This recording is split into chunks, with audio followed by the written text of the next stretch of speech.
And welcome to another great interview. I am Colin Crandall, your MMA professor. Many of you know me from MMA Power Hour for over 6 years, credential media with the UFC. I am here with my amazing Aussie team, my two very dear friends, Danny, MMA fangirl Danny is the best, and Aussie fight fan Jason. And we are so happy and honored to have this next guest, a man everyone is talking about. Winning a UFC contract recently in the Contender Series. The man has the body that I should have had, but maybe in my next life. We're talking about none other than the Punisher, Mr. Torrez Finney. Welcome to the show, Torrez. Hey, thank y'all very much for having me on. Thank you very much, Colin, for having me on this show. It's an honor, out of all the people that you've had opportunity to be able to have the grace and interview. I'm thankful for being one of those next guys. So thank you very much for kindly reaching out. You're very welcome. It's my pleasure. You know, Torrez, this is my first time chatting with you, but I've heard all good things about you. And you're a guy with real good manners. I'm from the Midwest, and so I was brought up with that. I'm an older Generation X guy. You can maybe see some of the salt and pepper in my hair. So I always appreciate that because not everyone has that. More good people in the fight community than not, but it's always good to have a good, respectful guy like yourself. And you're also good with following up and everything, man. So I like how you're setting yourself up to be known as someone that is professional and respectful and easy to deal with, man. And a lot of people, they start out that way. They hold on to that throughout that career. So as a young man that you are at 26, I got to tell you, I'm impressed with that. Yes, sir. Thank you very much for that. Thank you. You're welcome. So I will start out with the first question. So let's go back in the time machine to when you had your first experience following MMA. Let me know when that was, and had you been a boxing fan at all before that? No. So what's funny is actually the first ever MMA fight I ever watched was in 2016. This was around the time I was just getting ready to go into college, and this was around the McGregor era. And I remember a bunch of my college roommates, they were like, "Hey, man, but Conor McGregor's fighting." I had knew of the name. I really didn't know much about who this guy was. They said, big pay-per-view. He's about to fight this guy for a second time. The guy beat him already. And I'm like, okay. So with me, I said, I'm going to go watch the fights. So that week, that fight week, I'm watching all the embeddeds. I'm watching all the lead up and build up. Because I was like, okay, I don't want to go to this fight naked. Because I was a big pro wrestling fan. So I'm big in pro wrestling. And now I've been a pro wrestler ever since I was born. I love wrestling. So I know there's always big things about storylines. So I'm seeing the build up towards it. And I'm like, oh, man, this seems pretty good. And then I watched some small fights of Conor McGregor fight. And I'm just sitting there and I'm like, man, this is really cool, man. This is epic. And yeah, man, that Nate Diaz, Conor McGregor, Nate Diaz too. That was one of the first times. Now, granted, I watched the whole card. I got to see Anthony Johnson knock out Glover Teixeira. So that was one of the most memorable things on that card. But yeah, I think it was Habib and Michael Johnson. That was one of the first time I saw that, and I was watching it. Man, that's pretty cool. And then to see McGregor and Nate Diaz, what a fight to be a first time watching a card, and you see that, and that definitely made me a fan. But it made me a McGregor fan more than an MMA fan at that time. Absolutely, and I'll jump on this real quick, then I'll pass it on to my co-host. But I got a chance to interview Anthony Rumble Johnson about 3 years ago. I'll put that back up on my X, but man, the guy was a straight up solid, nice dude. When you see someone who's, just like yourself, real big, he's a big guy known for crushing power. And, he's definitely a bigger man than myself. And so but I trained in martial arts and in Brazilian jiu-jitsu and stuff for years too. And so one thing that impressed me was he had a very chill vibe, and we had to get kind of close in for the camera. And this guy was just as chill as can be. Like, I was just impressed with the fact that guy didn't seem like he was ready to knock anyone out. He didn't seem like he was annoyed. He didn't seem like he was impatient. Just like a straight up nice, chill guy. And I'll always remember that because it was really cool. And he stayed with me, let me ask every question I have for like 15 minutes. And this was in person. So big respect, and rest in peace, rest in power to Anthony Rumble Johnson. That's right. Yeah. I'm about to say, he's from Dublin, Georgia, which is about frankly around 30 minutes from Macon, from where I was born. So definitely, I don't know. I never had a chance to meet him or know anything, but like him being from near the area was definitely one of those things. It's like, okay, you see a guy from this area, the Middle Georgia area, make it to the Wars to UFC, and then also another guy from my area, which pretty notable name, Cole Miller, is also from Macon, Georgia, from that area. So to be one of those guys, to be along with those guys, to be one of the few to make it from Macon. And granted, I fight out of Chattanooga, so I'm the second one ever out of Chattanooga, which was first one was my teammate Trevor Peak. But yeah, it's pretty cool to be amongst those names. Absolutely good people. Cole Miller, a lot of people don't know. His brother Micah Miller fought a lot, but it was not in the UFC, or maybe briefly, but he was real good too. Yes, but yep. Let's pass it on to whoever's next. Jason or Danny, take it away. Yeah, I'm going to go next. Colin, excuse me. Torrez, I want to say happy birthday for last week, because I'm an October baby as well, right? So I think we're in awesome company. Happy birthday. That's right. Thank you. Happy birthday to you as well. When is your birthday? 18th of October. Oh, well, happy belated birthday. Absolutely. Thank you so much. So just building on that, 26 in the UFC, if you could map out a perfect career path, what would that look like for you, and who would you like to see in those first couple of matches? Well, ideally, I really don't know whatever obviously the UFC got planned, but my goal is to try to get 3 fights every year. My goal is to try to get 3 fights in on the year. And we was pushing it this year. I'm not going to lie to you. It was because, there was an opportunity for me to eventually sign with another promotion. And I was going to take up on that. And, the money was looking really good. But obviously, I got the opportunity for a 3rd Contender Series fight. So I'm like, man, I'm going to get my 3rd fight on this year. My goal is always to try to get 3 fights in on the year. And obviously, with me signing that contract, I wouldn't have been able to fight anymore for this year. It would have had to start next year. So it was one of those type of things. And I didn't think I was going to get any more fights this year. So it was a blessing to have that 3rd fight, obviously, this year. And that's the goal every year. The goal is every year to fight at least 3 times a year. I know once you get more to the back end, when you get like top 10, top 5, it gets a little harder. Because, you got to have those other guys willing to go. But while I'm right here, young in my career, my goal is to get going.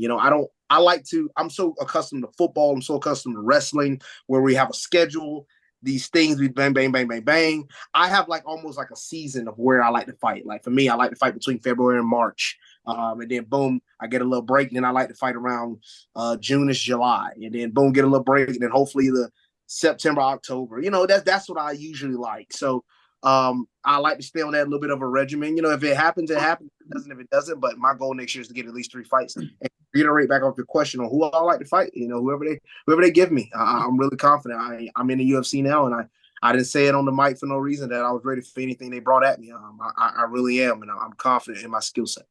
I love that. And I love that you've mentioned the February-March timeline, because the UFC is coming back to Sydney, Australia in February. I'd love to see you on that card, because I know Ozzy and I will be there in person. So that would be incredible. Awesome.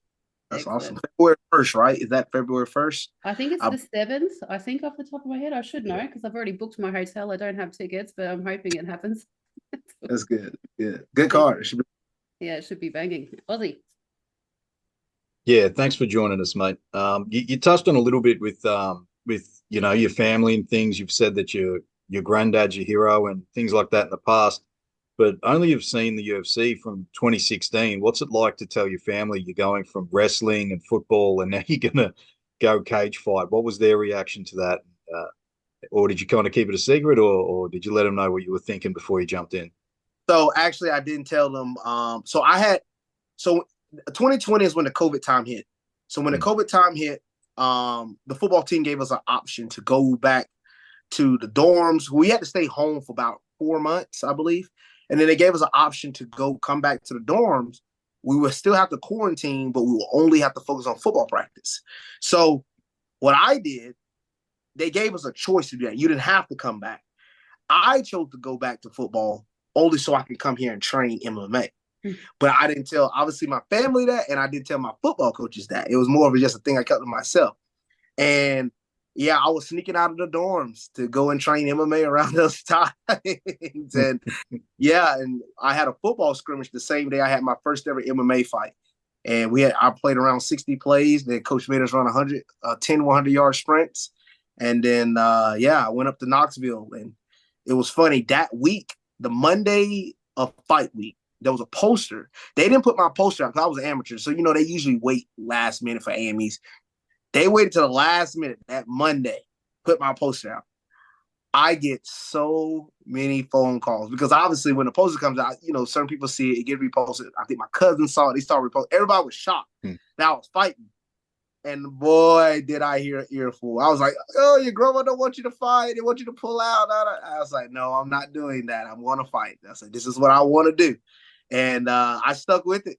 I stuck with it. And, man, you're right. It's definitely a different feel for them because we're mainly a football-esque type family. My uncle wrestled. I'm really mainly the wrestler. But we're mainly a football-esque family, and ain't nobody really fighting. So I'm one of the first fighters I am the first fighter out of the family. So that's one of those rare things that you see. But, they're definitely supportive, and it's really exciting. That's awesome. Should I jump in, mate? Yeah, Yeah, go Mike. for it, Colin. All right. So, Torrez, did you watch the last UFC from Abu Dhabi? Yes, sir, I did. 308. Yes, sir.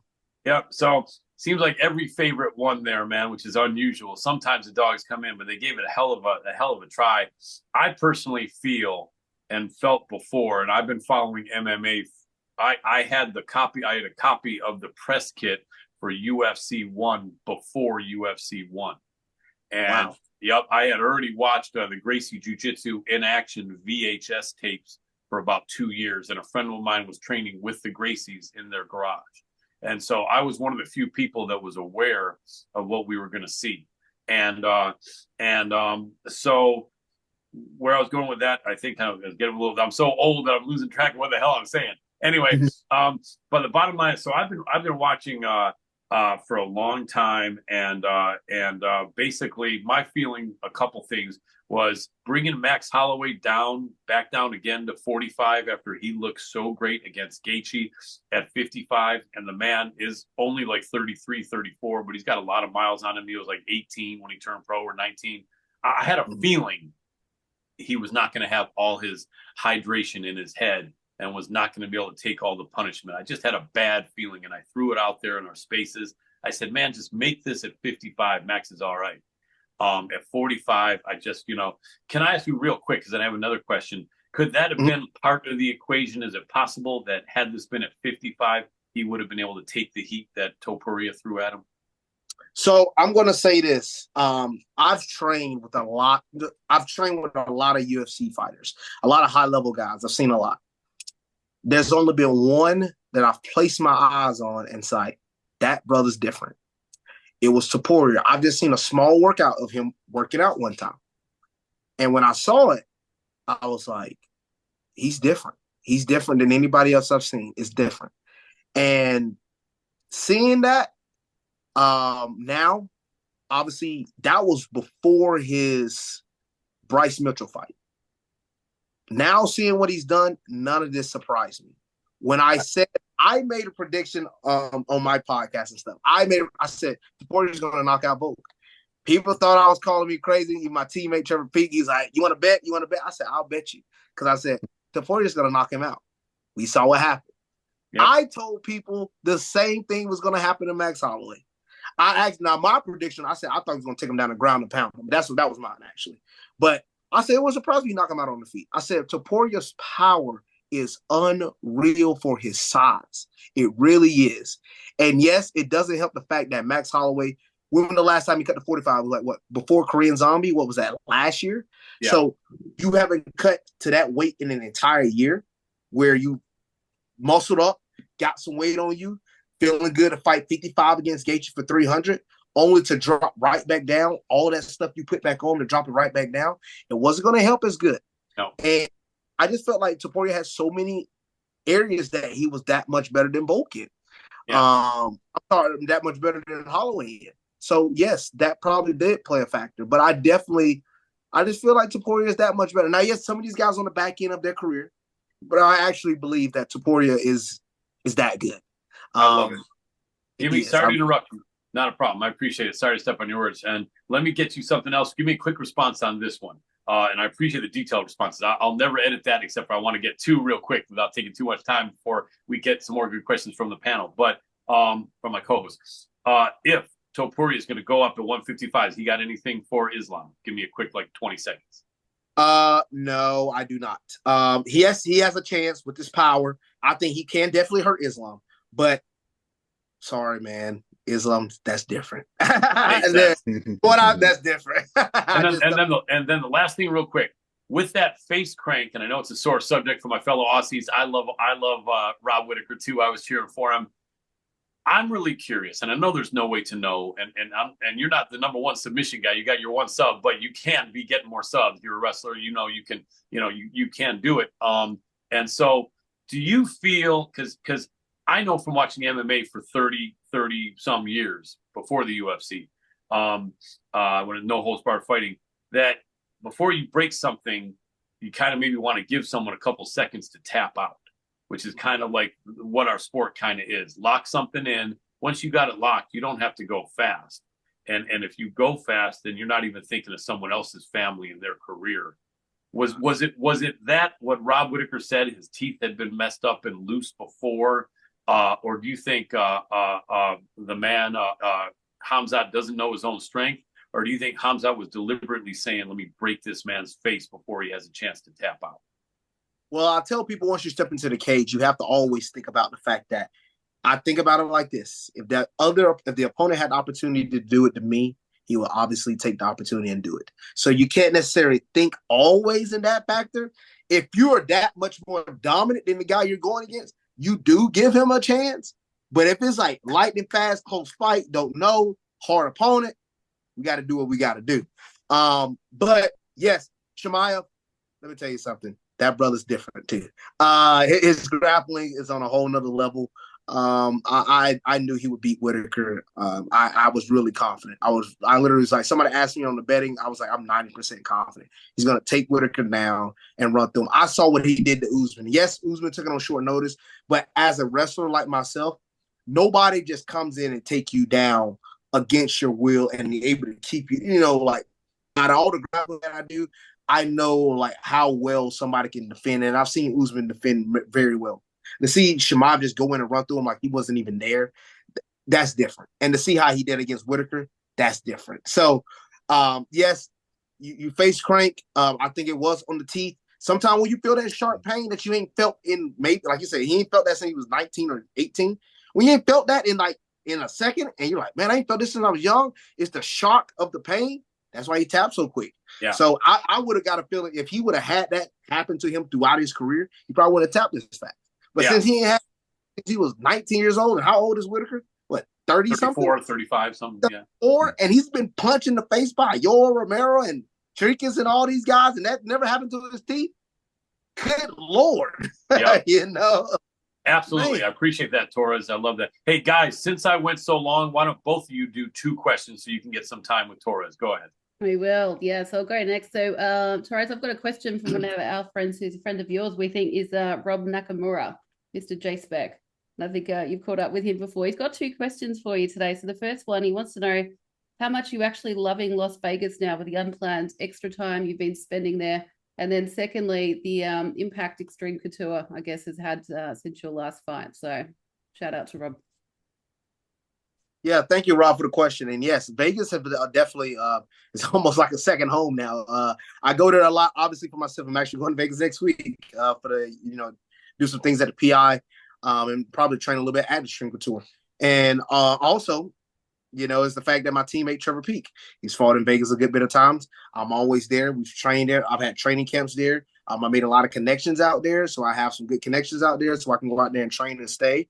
So yeah, Vegas have definitely turned into a little bit of a second home. I know it pretty well. I know the athlete hotel for the UFC when they fight at the Palace Station. I know all that stuff, how it goes, what happened. It's like when you go through the process so many times with your teammate and for yourself, it's just like you're the back of your hand. So that's definitely been one of those things by being in Vegas that many times that has been really beneficial. And then the other part on how has Extreme Couture helped me?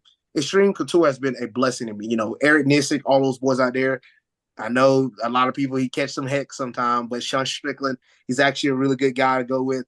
Yeah, sometimes he goes a little too hard, but hey, he pushes you in a lot of different ways. And yeah, there's a lot of really good guys out there. Sadi Sai, Alex Pelosi.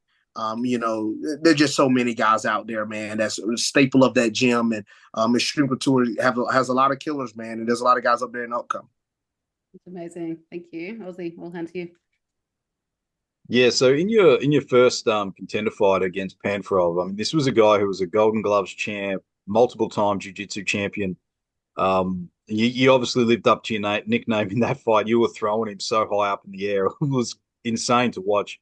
And then you managed to get the submission win over the jiu-jitsu guy, cut an amazing promo backstage, and somehow didn't get signed. What was going through your mind? Like, you must have thought it was a shoo-in, right?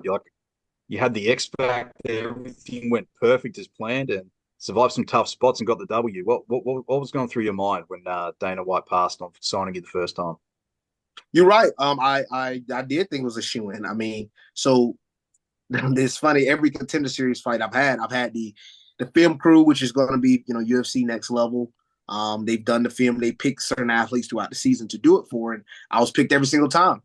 And obviously, yeah, they thought, yeah, oh, for sure. Yeah, Finney's going to, all the camera guys, oh, yeah, you're going to get the contract. That was a good fight. I overcame adversity. Wasn't the best, but I overcame adversity in that first round and, came back and had a flawless second round. And I'm thinking, okay, I fought a lot better that second round. He always talks about he likes to see guys, digging deep, that dog. And, he gave me compliments. He said I was a beast. He just said he just felt like I was young, not ready yet. He said he saw some holes in my game, I need to complete. So yeah, he helped me out, and yeah, I got, I was shocked. I was shocked on that first one. So being told I wasn't going to get the contract, especially, I felt like the UFC was a little big on Yuri, especially with the way they was doing the promos. He was on the Dana White looking for the fight, undefeated, all first round finishes. Like you said, brown belt in jiu-jitsu. IBJJF champ. He did all types of things, Naga stuff, and Golden Gloves boxer. So he had a lot of good accolades behind him, and he's a good fighter. I feel like he's a fight or two away from him being in UFC. So to be passed up by that, I was surprised. I really was. So after you beat our boy Cam Roston, you didn't get the contract the second time, and MMA Twitter kind of went crazy, started tweeting Dana and couldn't believe you didn't get signed. Did you notice that fan reaction immediately? Did you know that everyone kind of had your back and was saying you have to sign this guy? And how long did it take them to contact you again and get you another fight on the same season? Yeah, man, I definitely give a lot of thanks to the fans, man. The fans definitely helped out in that one for sure. They was big time on them pushing behind me on the fact that they did. A lot of people didn't like the fact that I didn't get signed on the second time, because you do ask the question. The Contender Series, granted, you try to find the best fighters around the world, but any guy you put in front of a certain person, the guy continues to win and it gets to the point. Well, it seems like nobody on the regional scenes is beating him. Well, let's see what he does in UFC. Whether it's win, lose, or draw. But Cam was. Let me tell you something. For one, I think a lot of people have slept on Cam. A lot of people sleep on him. For one, I do a lot of research. Cam was a big jiu-jitsu guy. Cam was a jiu-jitsu guy first. So before people like to go around calling him a kickboxer, he's really a jiu-jitsu guy. And if you watch his fights, he takes guys down and sub them. Heck, he just had a fight last week and he freaking calf sliced the guy in an MMA fight. Like, guy is good, and he does like a lot of really, really good jiu-jitsu stuff. So I knew that going in, and he just styles make fights. He obviously had the kickboxing behind him as well. I'm training out to see kickboxing with Israel Adesanya, Carlos Ober, Dan Hooker, all those guys up there. But I just felt like what I was able to bring to the table was going to be hard for him to stop. And I felt like I beat another really, really good opponent. And that's the thing about the Contender Series you sometimes think about bringing in. You got two really good prospects. They both want to fight. Understanding that both are trying to do their best to win. Yes, I know you go on the show, you try to take chances in the eyes of Dana White. But the main thing that happens, you need to win, because Your chances obviously are dramatically drops if you lose. Yes, I know the loser has got a contract sometimes, but that is a very, very rare situation. So, plus, I think I was thinking too much about the odds going into that fight. Nobody in history has ever won twice on that show and not gotten a contract. So I was sitting here, I was like, well, I'm playing the odds. Nobody's won twice and didn't get it. There's no way I'll be the first one. Well, yeah, that went south. So absolutely. Should I jump in, guys? I'm sorry. Yeah, we do. Torrez? We've probably got a couple of minutes left, Colin. Yeah, we want to go. Maybe we got to wrap up probably in about 4 minutes, so we can let you get back to your night, Torrez. But in the last 4 minutes, let's make it count. Jared Cannonier came into the UFC, or at least into his MMA career at heavyweight. Ended up coming down to light heavyweight. Evan ended up coming down to middleweight. I'm sure you hear people in your ear a little bit saying the other guys that were about your frame at middleweight go back in the time machine, where Hector Lombard, who's in bare knuckles boxing now, and a jiu-jitsu guy named Husamar Palhares, who wouldn't let go of submissions, even with the ref trying to break it and the guy tapping. How many people are in your ear about that? And can you give us, I know you don't know what the future will hold, but what is your feeling? If people are talking 170, some guys probably even talking to you 155, which is ludicrous. But what is realistic in your opinion? Or do you feel like you're adamant we will never see you lower than 185? I'm gonna tell you this. There's always a chance, but that chance is very, very low. I mean, like less than 5%. The reason why I say this, I'm just naturally thick. I'm naturally big bone, muscular. I've been like this my whole life. Like right now, I just got on the scale after training. I'm like 218. Wow. So Wowie. I'm a bigger guy. That's just how I am, because I played football. I've done the dieting down, but to tell me I'm going to have to be continuing to diet down outside of camp, that's going to be really hard for me, and I feel like I'm one of the strongest, if not the strongest middleweight in the UFC, and it's not just based off weight, feel my grips, feel when I grab, Yeah. It's not me just saying, this is me going with other UFC middleweights. So I know where I belong in the 185 division. Yes, the height thing, but if you look at my reach, I have a 76-inch reach. I'm just as explosive. I'm just as big. So I like my chances. And this is not the first time I've seen guys taller than me. I've wrestled against guys taller than me. I play football with guys that's in the NFL that are bigger than me, and I've done really successful against those guys. So this is not the first time. Makes sense. I love it. Over to you, Danny. Yeah, that's one for me, Torrez. Look, it's been incredibly amazing. I'm really, really so happy to speak with you today. How can the fans get behind you and follow you further? So any podcast links, where can we catch the latest on Torrez? Yes, you can go to my Instagram, Punisher Torrez. Twitter, the same thing at Punisher. Literally everything is at Punisher Torrez. I've had that for the longest. So you can find me on all of those links on any social media. TikTok, Threads, Facebook, Instagram, Snapchat, Twitter, you name it. And also, go to my YouTube channel, Torrez Finney. It's there. Go and look at my latest documentary on my UFC Contender Series. From every Contender Series, you'll see the whole route, how I was feeling, in between the times and things. So it's great to go and watch that. And then, yes, thankful for all the fans and all the support that people have done behind me. Amazing. Thank Jason, you again so much, Ozzy. Yep, thank you. Last word, Ozzy. I'll be real quick. Mate, because we're about to run out of time. But it's been really good watching your fight so far. Can't wait to see what you do next. Last time, me and a bunch of people were all on you to win by submission. You had that arm triangle. It was close. You almost had that same jawbreaker that Kamzat had last weekend, man. But yeah, we're going to keep betting that sub. So you owe us one, man. You get that submission and make us all rich. So yeah, congratulations on all your success so far, and can't wait to see you fight again next year, mate. Thank you.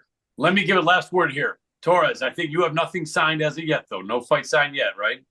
No, sir. Let us know. Go ahead. Just training right now. Yes, sir. All right. Let us know you got something signed. Jump on. We'll run this back and promote the hell out of it. Yes, sir. I'll let you know. I'll definitely let you know. Thank you so much, Torrez Finney. Danny, unless you had anything else to say, I'll wrap up by saying thank you so much, man. It's a pleasure to meet you. I'm Midwest, you're South. We got that mutual respect for people, and it's always glad to know a gentleman like yourself. Yes, sir. Thank you very much. And I'm sorry for talking too long. I'm sorry. I just get ready. That's great. Not at all, man. People want to see you. So you couldn't have been better. Thank you, Torrez. Amazing. Appreciate you a lot. Thank y'all Thank very you. much. Take care. Take care.